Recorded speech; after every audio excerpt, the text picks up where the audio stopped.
Assalomu alaykum, hurmatli kanalimiz a'zolari. Bugun sizlar bilan milliy sertifikatga tushgan savollar, ya'ni 3 ta masalaning tahlilini ko'ramiz.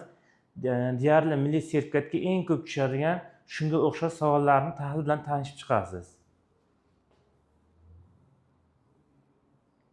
Demak, birinchi masalamiz organikaga oid alkan va kislorod aralashmasining geliga nisbatan zichligi 8,4 ga teng.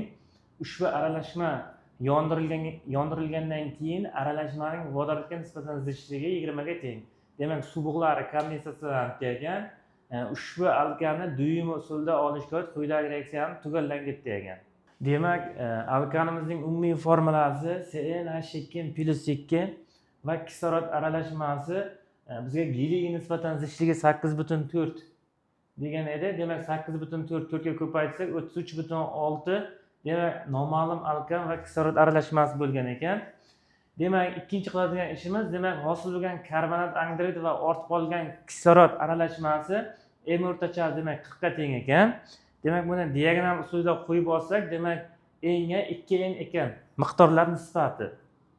Demak, uchinchi qiladigan ishimiz alkanning yonish reaksiyasini yozamiz. Demak, ushbu reaksiya mana yozilgan. Demak, alkanimiz 1 mol, kislorodimiz 1,5 N plus 0,5 va M mol karbonat angidrid hosil bo'lyapti. Demak, bizda hosil bo'lgan karbonat angidridimiz demak 2N ga teng edi. Demak, 2N orqali kislorod qancha sarflangan va qancha alkan borligini topib olamiz miqdorini. Demak, kislorodimiz sarflangan 3N plus 1, demak, alkanimizning miqdori 2 mol ekan. Demak, dastlab alkanimiz 2 mol, demak, dastlabki kislorodning miqdorini topmoqchi bo'lsak, 3N plus 1 demak sarflangan kislorod edi va M mol demak kislorod ortib qolgan edi. Jami dastlabki kislorod miqdori 4N plus 1 mol ekan. Demak, dastlabki alkan va kislorod aralashmasi 33,6 gram edi. Demak, M o'rtachaga qo'yamiz. 33,6 barobar 14N plus 2 alkanning molekulyar massasi hisoblanadi. Demak, uning miqdori 2 mol edi. Plus 4N plus 1 kislorodning miqdori ko'paytiramiz. Molekulyar massasi 32. Taqsim umumiy mollar miqdori, ya'ni alkan va kislorodning miqdori. Demak, 2 mol alkanning miqdori, 4N plus 1 kislorodning miqdori. Demak, bu yerda N ni hisoblasak, demak 3 chiqadi. Demak, bu propan bo'lgan ekan alkanimiz. Demak, karbon kislotalarining natriyli tuzi, ya'ni duyma usuli bo'yicha mana qo'ydik reaksiyani natriy gidroksid bilan ta'siri. Biz bilamizki, mana bu qism demak natriy karbonat bo'lib chiqib ketadi. Bitta vodorodimiz radikalga birikib, demak, o'sha alkanni hosil qiladi, ya'ni S3H8 propan. Demak, navbatdagi masalamiz normal sharoitda 5,6 litr fosfin to'liq yonishidan hosil bo'lgan fosfor oksidi kalsiy gidroksid eritmasida o'tkazilganda hosil bo'lgan gidrofosfat massasi digidrofosfat massasidan 16,6 gramga kam bo'lsa, demak, hosil bo'lgan kalsiy gidrofosfat miqdorini topish kerak ekan, ya'ni molini. Hosil bo'lgan kalsiy digidrofosfat miqdorini topish kerak ekan va sarflangan kalsiy gidroksid miqdorini demak toping deb ekan. Demak, ikkinchi masalani tahlilga yetib keldik. Bizda normal sharoitda 5,6 litr fosfin to'liq yonishidan degan edi. Mana demak, fosfinni yondirsak, fosfor 5 oksidi va suv hosil bo'ladi. Demak, 2 mol fosfinimiz 44,8 litr bo'lganda fosfor 5 oksidimiz 1 mol.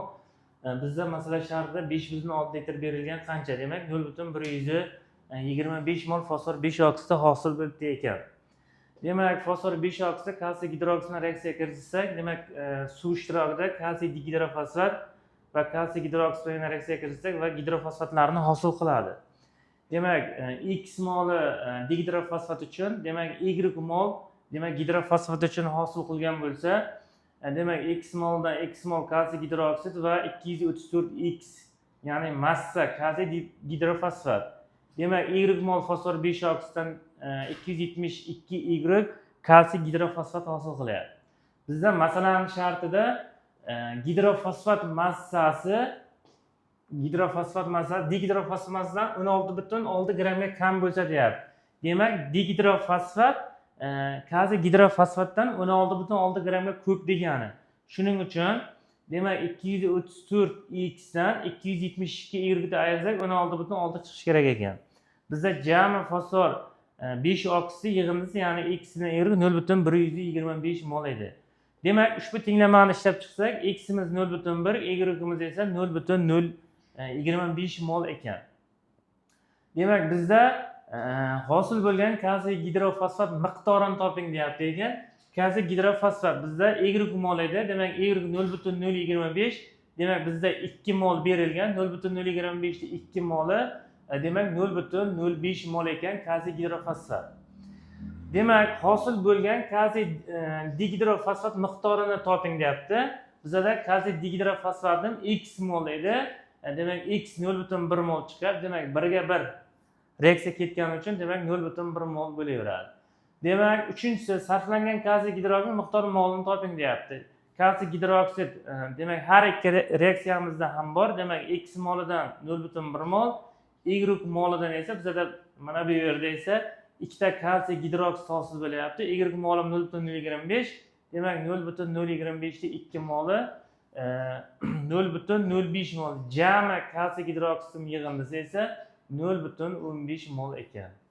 Demak, hosil bo'lgan kalsiy gidrofosfat miqdorini topdik, 0,05 mol. Hosil bo'lgan kalsiy digidrofosfat miqdorini topdik, 0,1 mol va sarflangan kalsiy gidroksidning miqdor moli esa 0,15 mol ekan. Xo'p, demak, 3-masalamiz tahlilini ko'rib chiqamiz. Demak, dissosiyalanishga oid biz bilamizki, har doim sertifikatga tushadigan savollardan bittasi demak dissosiyalanish mavzusiga oid bo'ladi. Demak, 3-masalamiz 500 ml 1 molarli bariy nitrat eritmasi dissosiyalanishidan hosil bo'lgan kation va anionlar ayirmasi 5,2 gram bo'lsa, tuzning dissosiyalanish darajasini aniqlang. Suv dissosiyalanmagan deb olinsin deb degan. Demak, molarlikda hajm litr ko'paytirsak, modda miqdori kelib chiqadi. Demak, bizga 1 molarli 500 ml esa demak 0,5 mol. Demak, 0,5 molning qanchadir qismi demak dissosiyalangan ekan. Demak, 1 mol bariy nitrat bo'lganda 137 gram bariy kationi va 2 mol nitrat anioni esa 124 gram. Demak, biz 0,5 molning qanchadir qismi ionlarga ajralgan ekan. Demak, x mol bo'lganda 137x bariy kationi va 124x nitrat anioni hisoblanadi. Demak, masalaning shartida kation va anion ayirmasi 5,2 ga teng ekan. Massa bo'yicha demak 137x dan 124x nitrat anionlarini ayirsam, demak 5,2 chiqishi kerak ekan. Demak, x'imiz demak 0,4 ekan. Ya'ni 0,5 mol bariy nitrat eritmasidan 0,4 mol ionlarga ajralgan ekan. Demak, dissosiyalanish darajasini topmoqchi bo'lsak, ionlarga ajralgan qismining umumiy molekulyar nisbati demak dissosiyalanish darajasini beradi. Ya'ni 0,4 dan 0,5 ga bo'lib 100% ga ko'paytirsak, demak 80% ekan dissosiyalanish darajasi. Ushbu 3 masalamiz bo'yicha kimda qanday savollar bo'lsa, izohlarda yozib qoldiring. Shu bilan video darsimiz o'z nihoyasiga yetdi. Salomat bo'lingizlar.